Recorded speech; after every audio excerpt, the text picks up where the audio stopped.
listening to Pop This, the podcast where three women talk about pop culture. Here are your hosts, Lisa Christiansen, Andrea Gin, and Andrea Warner.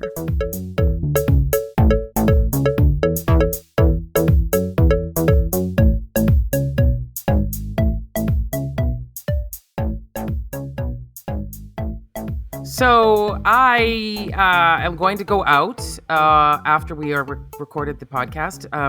I don't know when people listen, but we record in the evening. And I'm going to go out. And I know that's quite, what is going on? Lisa's going out. But I am. And I've just had such a lazy day around the house. I didn't work today. And I thought, well, I'll just take a late nap, which then resulted in me looking at 6:45. We were going to record at 7.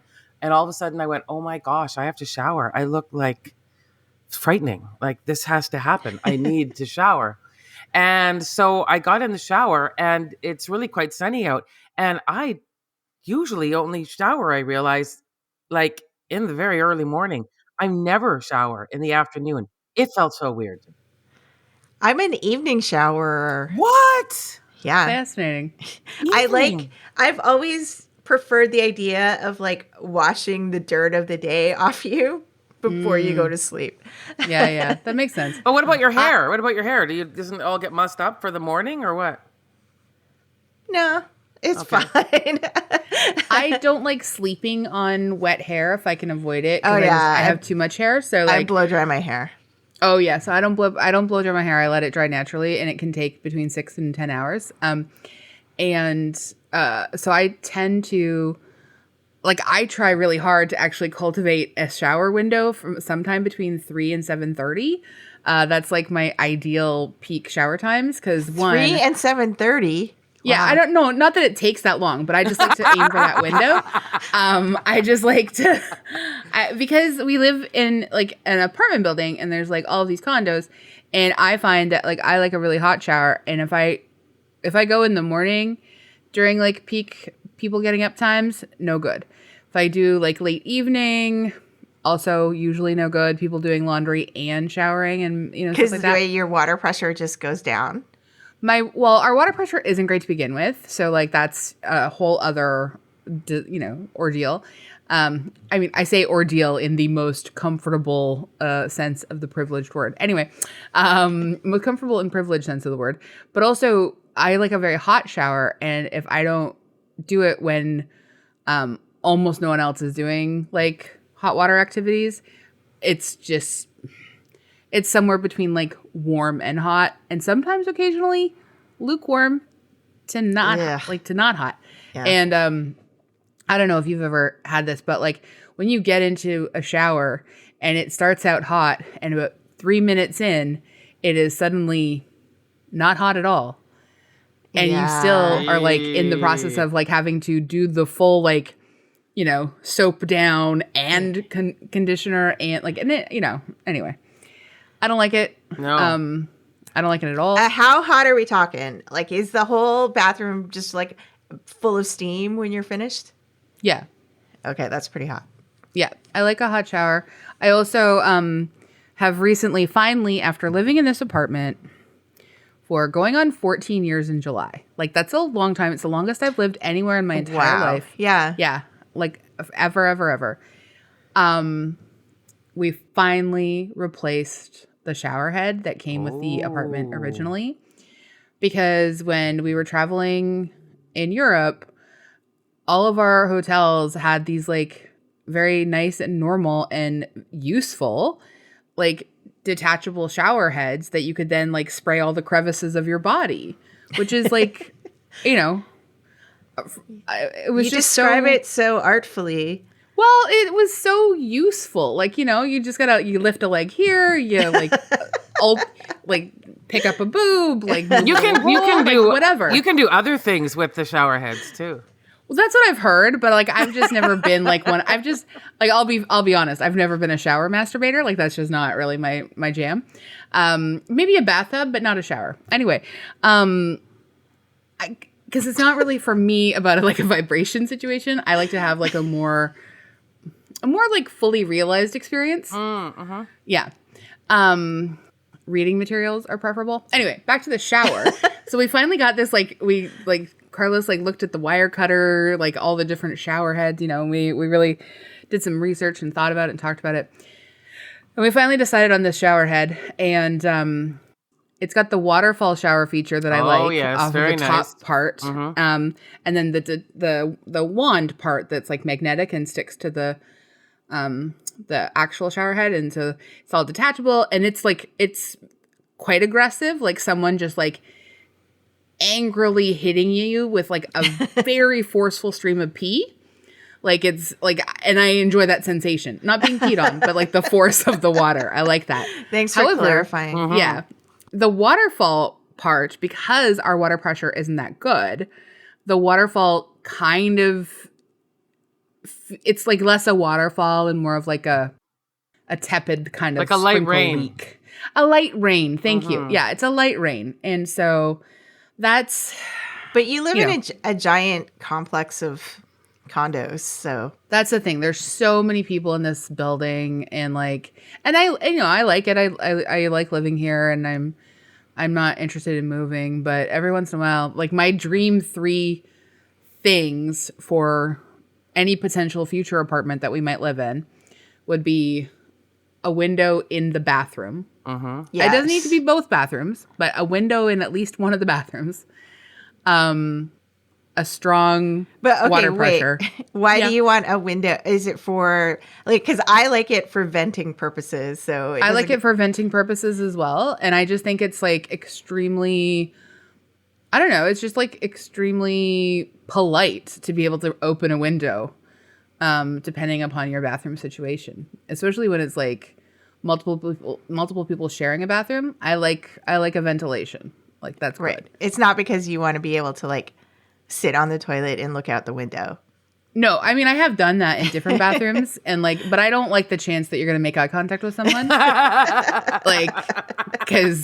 Or that you're going to hear conversations that you don't want to hear, which also has happened to me. That's always weird. And then you try to make sure that your pee sounds less intense so that they don't know that you can hear. Because if you can hear them, they can hear you. Yeah. And if you've got a hard flow that day, you're, anyway. What's your other 2? Oh, sorry. So the water pressure is the second one. Okay. And then the third one is 2 bathrooms. We have 2 bathrooms now. I can never go back. Ever. Yeah. Yeah. Even if it was just Carlos and I, not Carlos, myself, and Grandma, I could never go back to just one bathroom. I can see that.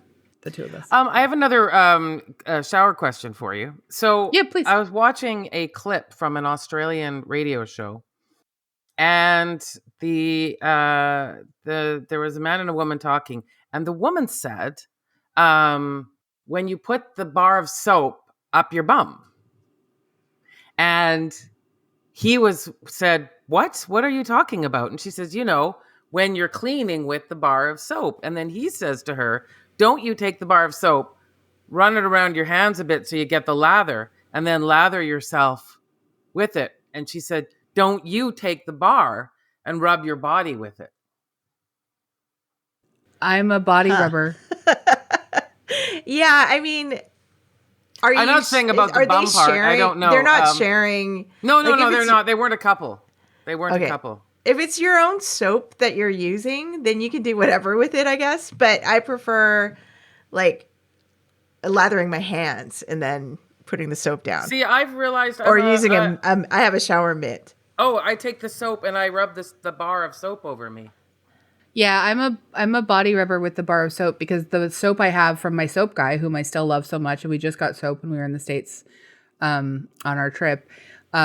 It has a loofah, built-in loofah sort of scrubby stuff in it. Yeah, a bit of pumice or something. Yeah. Yeah. Yeah. So I love it, but I will say, I don't think that I would ever describe what I do with my bar of soap as putting it up my bum. And it shouldn't be inserted inside the vagina either. I just want to be clear for hygiene purposes. Yeah. We were all shocked at what she said. labia soap is a different sort of situation, but it should never be internally inserted. No, I don't. Unless you're into that for different reasons. Totally fine. No judgment here on how you use your soap. Just curious, because I am the bar of soap, but I have the little crystal or whatever it is, that little pumice in there, and but. Anyway, I do feel like we have exhausted this topic, but unless you have anything you'd like to contribute. As soon as you said crystals, I was like, wow, that would be a real like colon cleanser if you're doing an insertion issue, because that's like I like to be clean. Yeah, you like to be as clean. a whistle. Yeah, I mean that's you probably could whistle out of there if you did that to yourself.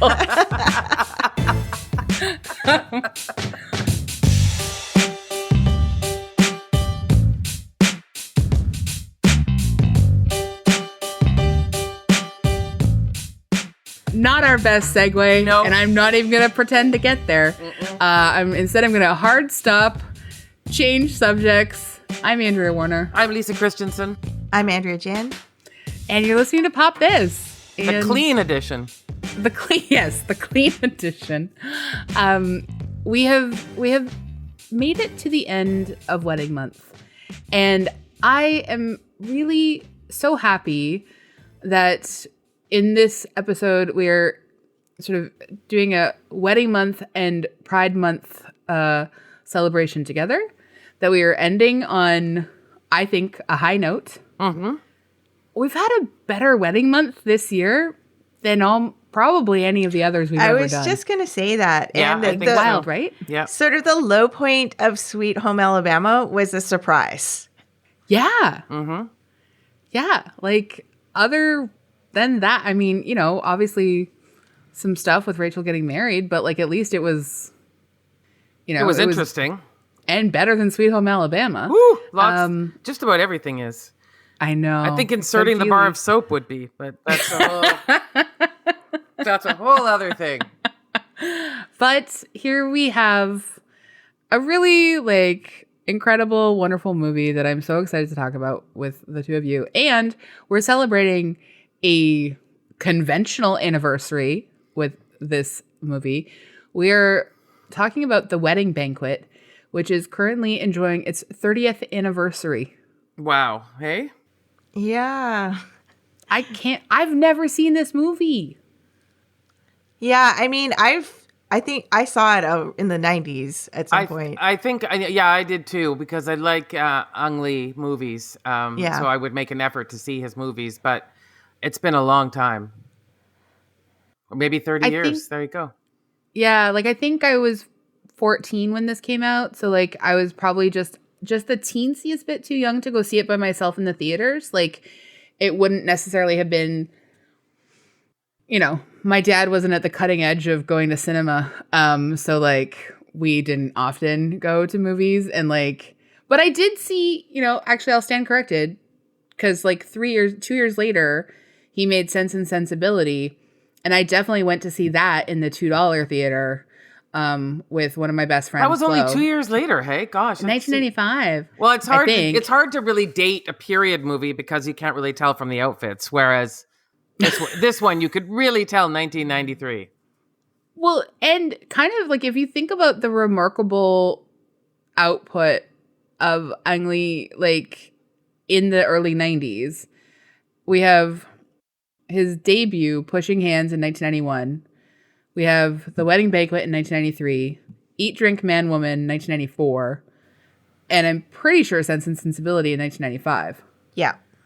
And then the Ice Storm in 97 and Ride with the Devil in 99. Like, that's an incredible level of filmmaking in your first decade of making motion pictures. And then he started the 2000s with Crouching Tiger, Hidden Dragon. I know. And, we've never done that. Wow. Yeah. I know. We might have to do all... You know what? I can get behind a watch of all of his movies. If we've done Gary Marshall, I think we just... we deserve to treat ourselves with Ang Lee's films instead. Like... I don't even think we've ever done Brokeback Mountain either. No, we haven't. No. So there are places to go. And things to see. Mm-hmm. Anyway, I was really pleasantly surprised and and kind of disappointed that I hadn't seen it before, but also really happy that this is like my first chance seeing it and then getting to talk to you two about it. So anyway, I'm a little surprised, given like rewatching it, that it's not one of Ang Lee's more, like, it doesn't come up as one of his more well-known films when people talk about his films, because it's kind of a wedding classic, and I don't know, people should just watch it as part of their wedding movie viewing. Completely agree. But like, I mean, we've been doing this for a while, and you know that like every year I typically look through lists of like wedding movies, pitch them to you guys, you weigh in with your suggestions, and then we make but like, I can honestly say that I have rarely seen this film in previous lists of wedding flips. But I mean, just given how high a profile a director he is, it's shocking that it's so underrated. It's completely shocking. But I think it's the combination factor of like racism and homophobia in the cinematic world that like keeps it out of these kinds of lists, of like, because weddings are supposed to be these like, heterosexual fairy tales in so many people's eyes, and like especially mainstream media's eyes, like, and I mean, that's also never what I've enjoyed wedding month movies for. Yeah. I think also it's because, to me, the treatment of it is very serious. In another director's hands or another screenplay, this would have just been played for straight hijinks. But it isn't. There's just like a lot of caring and reverence and, wanting to do well by family and things. And I think anyone else could have made like something like The Hangover or something like that. Or like really played up the farce elements of it. Yes, exactly. Yeah. No, I agree. Anyway, justice for The Wedding Banquet. Let's make sure it's added to all the lists that we ever have any control over at all. Well, I mean, we are at some point going to put out a definitive ranking of wedding movies. And this will be there in the top ones. Yeah. Can't wait. Okay, so AG, do you want to read the background? Sure. The Wedding Banquet is a 1993 romantic comedy film directed, produced, and co-written by Ang Lee. The story centers on Wei Tung, a young, gay Taiwanese man living in New York City with his long-term boyfriend, and who is being pressured long distance by his parents to marry a nice girl and give them a grandchild. He decides to try and please his parents by marrying a Chinese woman who needs a green card, but his parents show up to celebrate the wedding and things get complicated. Lee's second feature film and his first to get theatrical release in the United States, The Wedding Banquet premiered at the 43rd Berlin International Film Festival, where it won the Golden Bear.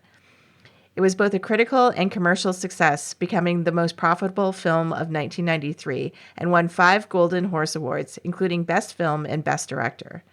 It received Oscar and Golden Globe nominations for Best Foreign Language Film, as well as 6 Independent Spirit Award nominations.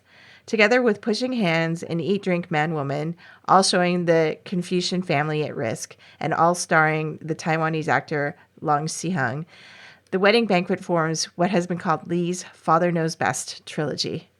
Oh, wow. I had no idea. So much information. Thank you for going through all that. I really appreciate it. I didn't know that it was such a commercial success. No, me either. So the most profitable film, the way that I saw this sort of like asterisked is that like obviously like Jurassic Park was like the #1 film that year, but based on how much it made versus its budget, it was the most profitable film. I see. Okay. So just to be clear, like, so it only had $1 million budget and it made, I can't remember what it was, but like lots and lots and lots of times that. Right. Whereas Jurassic Park had like a substantial budget and like obviously was the blockbuster winner of the year financially. Right. But anyway, Lisa, do you want to read the synopsis? Sure. Wei Wei Tung, played by Winston Chow in his film debut, and his boyfriend Simon, Mitchell Lichtenstein, live happily as a gay couple in New York City. Wei Tung has not been open about his sexuality with his Taiwanese parents and decides to acquiesce to their wish for a traditional Chinese union by marrying Wei Wei, played by Mei Chin, a struggling artist desperate for a green card. But the simple arrangement turns into a lavish debacle when Wei Tong's parents plan an extravagant wedding banquet, and that's from Rotten Tomatoes. Thank you very much. And an incredible wedding banquet. Like let's just take the banquet part of it out of the movie for a second, and like, yeah, that was like a killer banquet. Well done, restaurant. Yeah. Have either of you ever been to a banquet quite like that? Because I've been to banquets, but nothing like that. Not as like sort of out of control drinking as that. The but raucousness of it? Yeah, I've been to many Chinese banquets at Chinese restaurants, and yeah, like I actually dream of them now because I go to fewer weddings, but yeah, it's an amazing experience, and it's so much fun. I went to one a Chinese wedding in a big banquet hall, and there was a bottle of Johnny Walker Scotch on each table. Really? Yeah. And it was the same thing. The bride and groom would come, and then they had to drink, and it was a wild night, I have to say. It was really it was very, very crazy. Yeah. Awesome. I've been to a couple, and they were good banquets and parties, and like they were, lots of like fun celebrations and like a few silly games, but nothing as like literally raucous and horny as this. Yeah.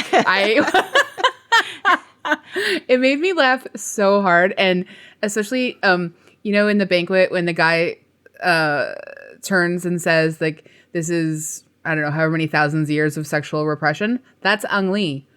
He did the cameo and delivered that line. I didn't know that. Oh, really? Oh. Yeah. And other fun fact, the baby bouncing thing. Mm-hmm. Or no, I guess maybe it's the baby that kissed her. The baby that kisses her in the cute little weird game. Yep. That was Mason Lee, Ang Lee's little baby. Aww. Oh. And wait, sorry. And there's more. Fact. I'm sorry, I went on a bit of a rabbit hole. He's making a movie about Bruce Lee, and Mason's gonna play. Mason's gonna star in the movie about Bruce Lee. Wow. Because Mason must be 30. Yep. 30. Mason's like 30 now. Yeah. Yeah. Wow. Yep. Anyway, that banquet was incredible. I've seen like those kind of games being played, but I think like my family's circle of friends were just not like heavy drinkers. So like that never really factored into any of the weddings. And so, yeah, nothing out of control ever happened as far as I know. Have you ever been part of the wedding night crasher party? No. And then I've never had seen to have a like that. bunch of Definitely not. cherries attached to anatomy on the bride that then the groom has to eat off, and a bunch of tickling while an entire large assembly of people watch you playing games and play mahjong in the back. Yeah. No, this was all. I haven't had that. Yeah. No, I haven't been a part of that. It was I know it was comedic, but like there's everything in me that's watching it through like a 2023 lens, where I'm just watching a room full of extremely drunk people get very into the sexual congress between a husband and a wife. Freaks me out. It was like, this is gonna go sideways. Like someone's gonna end up dead. It was very uncomfortable feeling for sure. Yeah. And I felt the exhaustion they felt too. Like just, oh my gosh. I was tired. My feet hurt. And I didn't do anything. Well, yeah. I mean, like after our wedding, like I just wanted to collapse. I was like done. I just wanted to be in. Yeah. Like it was. I can't imagine having to deal with something like that. Yeah, it was. I mean, even just how the wedding comes together with the restaurant owner shaming Wei Tung into it because he has this like deferential worshiping of Wei Tung's dad. Again, honestly, an incredible scene that I could watch over and over again because I felt Wei Tung's pain in that scene. You know, where just like, you know that this is such a small chance that you're going to run into someone who feels so close to your father in a city like New York. Anyway, it was, I liked all of that. Like all of the coincidence things that like kept happening. I really enjoyed it. But I mean, you have to think that all of his parents' friends were thinking the exact same thing. Oh, for sure. Well, that's the thing. Like you clearly understand that like this man who hasn't seen any of these people in 10 years at least, maybe longer, 15, 20, who knows? But can so quickly ascertain and like assess the situation and like lay clear for every audience viewer, like the importance of this moment. If the audience isn't clear at this point, listening to that man shame Wei Tung. And that is so authentic because I have to say, like, there are a couple family friends where like their kids have decided they're not having a banquet when they get married. And I was like personally scandalized and disappointed. And it was like, you know, like, because you can't, in your mind, you're like, oh, when those, you know, she gets married, I'm going to go to a huge Chinese, like you're counting them in your mind, like how many weddings you're going to be invited to. And when they just decide like, no, we're going to elope or go to City Hall or whatever, it's just like, it's a real sad moment for someone like me. Or you. Yeah. I liked how you paused there for a minute. Yeah. Then for me, yeah, never mind the couple getting married. I really didn't know anything about their situation or why they would choose that, but I'd been counting on that banquet for like a while. Wow. Yeah. I mean, it can get disappointing. I get that. Like, I for sure get that. I'm getting really hungry just talking about every single time we say banquet, and I keep seeing that lobster coming out onto the plate at the end there. My God, I've never been served so much food in my life. I was like, you understand I'm in a bridesmaid's dress up at this table. I can't fit anymore inside my body. God. And the bride's dad was so mad because I was a vegetarian at the time. And so I wasn't like taking advantage of all the high-end food, and they had to keep bringing me a plate of like, you know, tofu something or whatever but they instead of just bringing me one plate of tofu, they brought me 15 courses of tofu. And the bride's dad was like, yeah, you're just not. I was yeah, I mean, it's fine. He had already had to get over the fact that I was one of her best friends, and it was this was just adding fuel to the fire. You would have been better off just kind of like sliding your food onto Carlos's plate or something. He and I didn't know each other yet at that point. I was solo at this wedding. Oh, okay. I'm sitting up at this table. I literally only had her dad, I think, next to me. And maybe her mom on the other side. I don't know how I got stuck. Anyway, it was whatever. It was fine. But yeah, have you ever tried to put shark fin soup in your purse? It's not possible. Tiny purse. tiny purse. Anyway, this was a very long time ago. I have never heard of a person like you going to a Chinese banquet. This is very interesting to think about. I don't know what I would do. I don't know what I do with a guest who didn't. I was a bridesmaid at one, and I was a just a guest at the other one, but I did go read a poem. So, yeah, I've made my presence known at 2 Chinese banquets.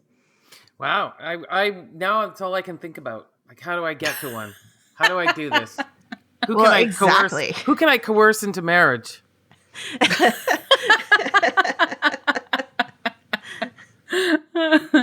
don't know, but I'm sure it can happen.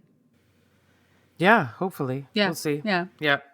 Anyway, all this to be said, I really did love this movie so much. I cried, I laughed. There are some problematic parts, but I really did love this movie so much. I wept, like openly weeping, when, after everything is said and done, we find out that Mr. Gao, Knew the spoiler whole time. alert, Yeah. speaks English. Chinese dad was playing 3D chess the whole time. Yeah. Sure was. Yeah. Sure was. But when he says to Simon, that is "You are my son too," also not I surprising. audibly weep, just so tender, such a sweet moment. And yet at the same time, after that has passed and you're thinking about the movie 6 hours later, like I was, you're like, oh, that's some duplicitousness happening there. That's you know what? All these characters got to be complicated, flawed, and interesting. Yeah, and that is a completely believable move for a Chinese dad, a Chinese parent to make. I will trust you on this one. Yeah. I have no contributions to that assessment. Yeah, no, his whole character arc was 100% believable to me. At first, I thought that maybe he had faked the stroke thing in order to get the marriage underway faster.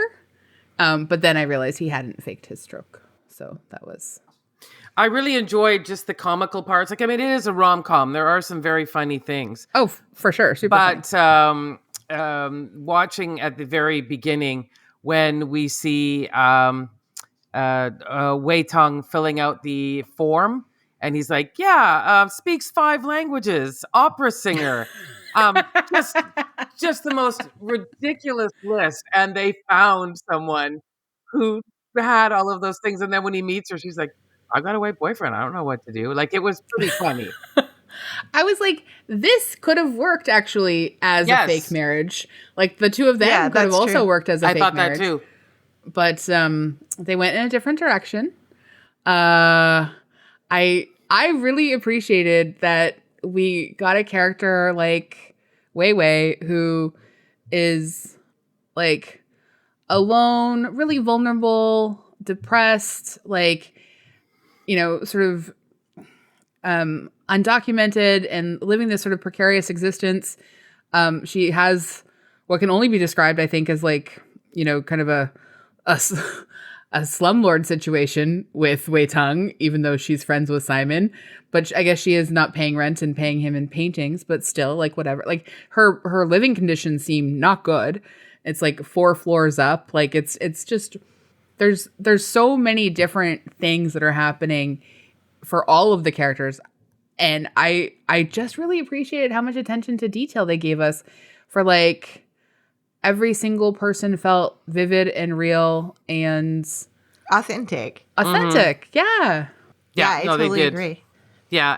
And I thought they spent enough time cementing in our minds how beautiful their relationship was. And just thinking about 1993, that's right around AIDS crisis. That's right around absolutely not seeing any potential of ever getting married. So, and not being able to talk to the family, it's a beautiful love story, but also you can see how precarious it is. Yeah, I really appreciated when they go to swap out all the pictures and you get these snapshots of their life together. Mm-hmm. Yes. That was actually I thought really, really well done. And then to understand that because actually art and artistry and creativity play this huge significant role in all of these characters' lives, and yet we've got Wei Tung who's trying so hard to be a real estate mogul, mm-hmm. and really sort of reject aspects of that. But and I guess I don't really know if I know exactly what Simon does, but I'm not that concerned about it. He looked like he was a physiotherapist, I thought, at the very beginning of the movie. I thought so too, but then I wasn't entirely sure. And that's, I think that's fine. We don't need to worry about him so much, but but the fact that his dad's this beautiful artist and makes these scrolls and Wei Wei sees so much value in that. And then also just, oh my God. That calligraphy was beautiful. Mm-hmm. Sorry? That calligraphy was beautiful. So and beautiful. Perfect. Yeah. So beautiful. And then to see that really, I thought, lovely relationship build between Mrs. Gao and Wei Wei. Mm-hmm. I really loved seeing how they just sort of, Wei Wei's really alone, really lonely. And she's got this fantasy life that would actually be kind of partly a dream come true, but she also doesn't necessarily want marriage and kids, and she wants to have this artistic life. And when they had that conversation about like, you know, the difference between Mrs. Gao's generation and Wei Wei's generation of like women, I don't know, that really moved me. That really struck me. Yeah, I agree. They really made an effort of showing the relationship of like all 5 of them with each one. There was like, they all had their own special sort of bond with each of them. Yeah. Yeah. And it felt really authentic too. Like it didn't feel like there is tension and like between like any of the characters that seemed like, I don't know, unnatural. Because you can imagine that like, you know, somehow your mother-in-law does not care for you or, you know, whatever, or like any of those things. And it just, all of the connections between these people just seemed really real to me. Yeah, there's no like manufactured drama. Yeah. And possibly because the drama of their stakes are so high anyways, I suppose. But like, just like looking at all the pictures of Simon just sort of like hovering in every situation, like hovering behind them as like they're cutting the cake, like he's this third in their relationship visually, and we know that it's the 3 of them who are trying to pull this off, and it's also messier and more complicated than that, and then it gets extremely messy until we have our like very happy ending, which felt like pretty modern and progressive, like particularly for 1993, but even now to a certain extent feels like a really sort of wonderful resolution to all kinds of things of just like, you know, a family doesn't always look one certain way. There are so many different types of ways to make a family. Exactly. Yeah. And they were quite a tight family together. Yeah. Like they have their own sort of form of communication, and it doesn't require transparency.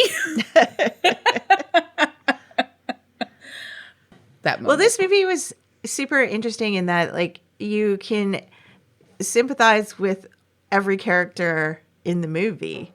Yeah. And because you know how like last week we were talking about Sweet Home of Alabama, and it's like you can't sympathize with any character of the main characters in that movie, and how you know that makes it a very difficult rom-com to get on board with. But with this one, it's just like, yeah, I can see this situation from every character's point of view. Yeah. And I think it's actually like rare that we have that experience like in film. Yeah, it's always tempting in these kinds of stories to always make the parents out to be demons, you know, like just awful, awful people and their old traditional ways and things. But that wasn't, he wanted to respect them so much. Like it was so important to him. Yeah. And like, you know, Wei Wei and Simon like generally got along through the whole movie. Yeah. Like, you know, there was no kind of artificial competition or, you know, whatever between them. Well, and I think that they had been friends first. Like, that's how she ended up as Wei Tung's tenant. And they don't, like, rely on that super heavily or anything. And, I mean, they are sort of, like, using her to a certain extent for, like, what they need from her. And she's also getting something that she wants out of it. And she gets to be kind of a messy character in different ways. And Wei Tung gets to be a little bit messy in different ways. And I appreciate that all of them, like they just get to be real and not perfect. I will say the messiest part though, while it was going on, I noted it. And so it's the wedding night, and both Wei Wei and Wei Tung are extremely drunk, also exhausted. But she has always been quite clear about like how she finds him very attractive and wishes he weren't gay, and you know, has perhaps been falling for him a little bit more as they have to pretend to be in a relationship together. And then they both end up naked in bed together under the covers. And he says, "What is your hand doing?" And it's like funny at first. And then she gets on top of him and says something to the effect of, "You told me you weren't attracted to girls," or whatever. And then he says no. And we cut to black. And then everything is kind of not good between them for like from that point on until the reconciliation after it's revealed that she's pregnant and everything blows up. And then they decide to raise the baby together and ask Simon to raise the baby with them, so that Simon and Wei Tung can be together again. But I had not like the no. I had clocked the no in the film. But I was like, well, it's like 1993. That's sort of like very common, kind of like, you know, I hadn't really like, it hadn't distressed me. I had clocked it. I was like, this is not good. I don't like this. But I was like, it's 1993. And then I read this article from 2018 about a Yale Daily News writer, which made me think of Rory Gilmore, of course, but is not. And the piece is called "A No Glossed Over." And, you know, obviously the writer talks about the wedding night encounter between them as sexual assaults.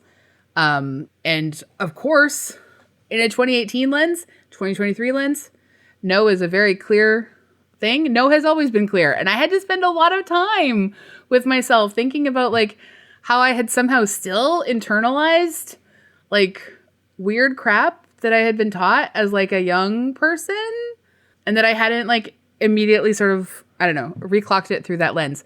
So I do think like if this movie was remade today, they would make that much less ambiguous. Yeah. And it would not be part of the film.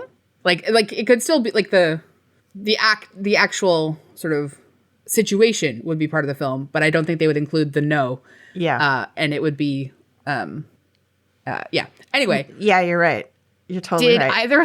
Did either of you clock it? Like, or do you remember clocking it back then or when you first saw it? I mean, not when I watched the movie in the 90s, but I did this time. And it felt very bad. Yeah. Mm-hmm. Yeah. Mm-hmm. I certainly didn't the first time, no. But watching, this rewatching, I didn't feel like, that's not great. That's like, it's not sexy. It's not fun. It's not funny. Yeah. Yeah. Like, and I remember like, even as recent as like, I don't remember when it was that Sachi Kool wrote about The Office and the sort of like ongoing trope of like getting people drunk to like lower their barriers to no, so that they would say yes. And I like that was such a popular form of like dating and panty like remover. Sexual panty, yes, always calling things panty removers. Yeah.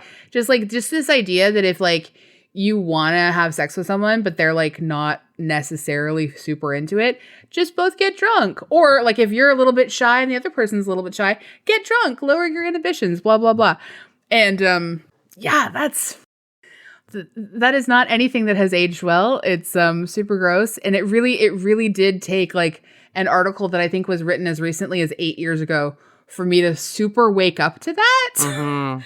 Even though I got all of the, of course, like, I went to Take Back the Night rallies. I read all the literature that I got handed when I went to dorms when I was 18 years old, about like not, just keeping your drinks safe and making sure that you're drinking with people you trust and like, et cetera, et cetera, et cetera. Anyway, I had never really put it in my brain that those are relational on a spectrum of sexual assaults things. Anyway, so thanks to this movie for this very welcome gut check and chance to reflect on what I'm still internalizing and working through. Yeah. At the age of 44. Good points. Fun Very times. good points. Yeah. Anyway. Yeah. Yes, please. You have some interesting quotes here, though, from some different pieces that were written about this movie, which I thought were quite curious. The so queer yet so straight.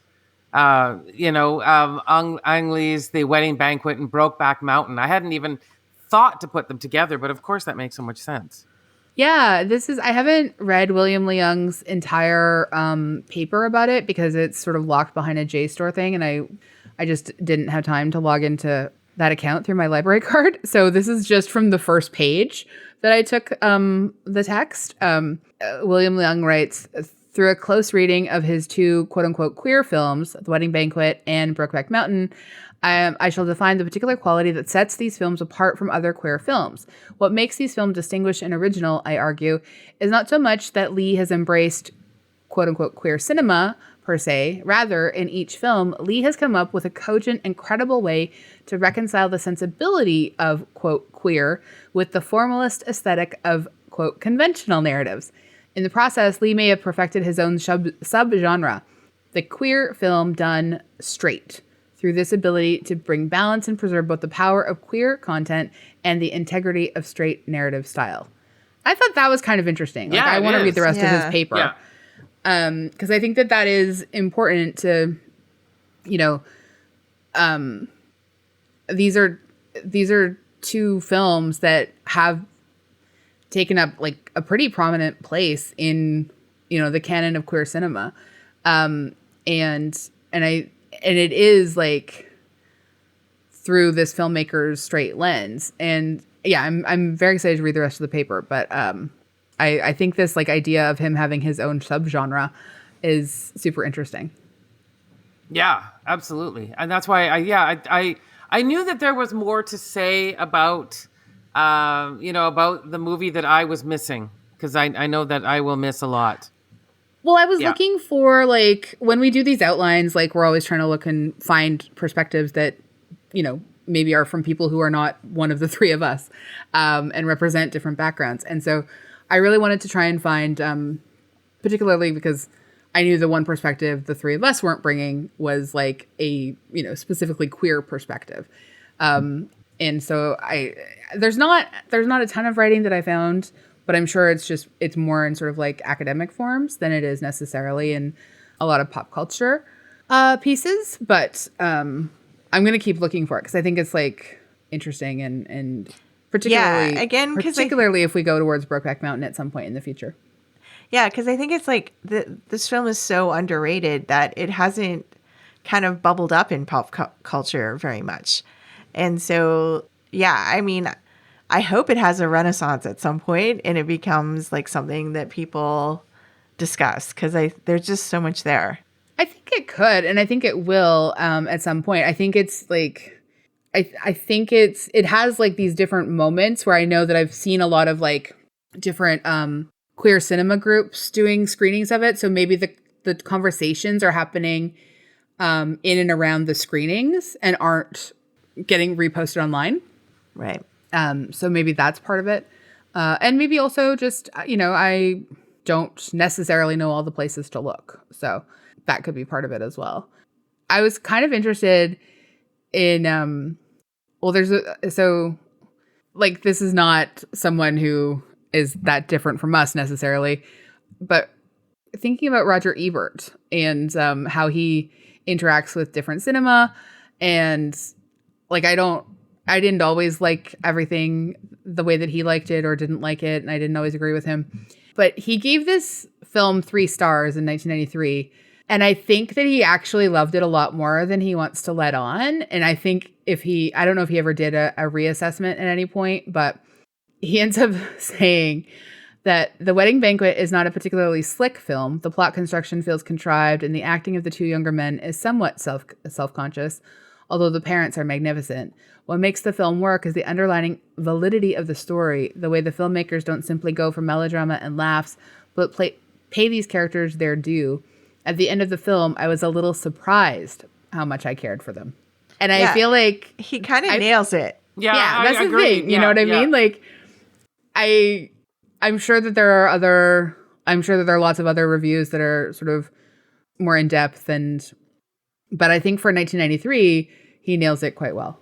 Yeah, because I did care about all of them. And I said, and like I say, the really big reason is because we weren't making fun of the parents. This wasn't that kind of movie. And for that, I really enjoyed it. Well, and I don't think we're really making fun of anyone, Yeah, and I don't think we're making fun of anyone. Like everyone gets No. to be real and gets to be, you know, messy and flawed and fun and cute and moving and sweet and Have their own agenda and inner lives. yeah. And just trying super, super hard to like always each of them get what they want, which I actually kind of appreciate. Like get what you want without hurting other people. And I know they all end up hurting each other in different ways, but they really are just trying to like make the best of an impossible situation on a lot of levels. Yes. And I feel like we don't see that. Usually someone gets a villain narrative, and that's not what happens here. Yeah. So we've arrived at the part where we Yes. evaluate whether we get this a pop. Lisa. Oh, a big pop. Yeah, like, 2 pops for 2 different weddings in this movie. So, yeah, pop. Yeah, I also agree. Pops for me. I really loved it, and I'm kind of excited to like hopefully watch it again at some point. Yeah, I totally agree. I think everybody I should give this a chance if they're sort of looking for a wedding genre movie because it'll surprise you. And also, just a thumbs up to Tubi, which I had to download and I didn't have yet. What a great selection of movies. When it's always often quite hard to find old movies. It was ready to load the next Ang Lee, the Eat, Drink, Man, Woman. So they have that one as well. And the commercials were very minimal, I found. It was like 2 or 3 ads. Like it honestly was great. So yeah, I also support the Tubi shout out. Yeah.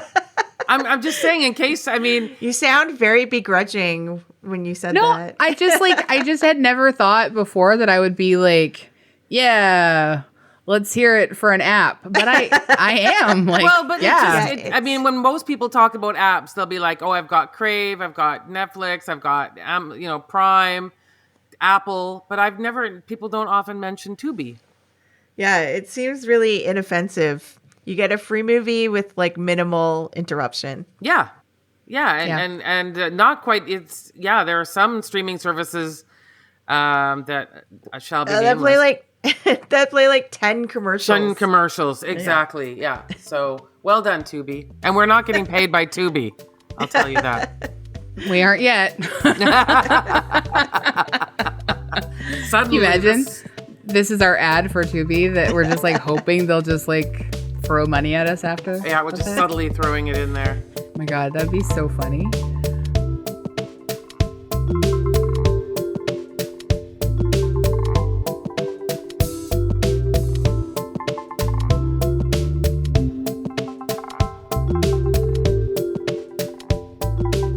Oh boy. Well, we also love to leave our episodes on something we recommend.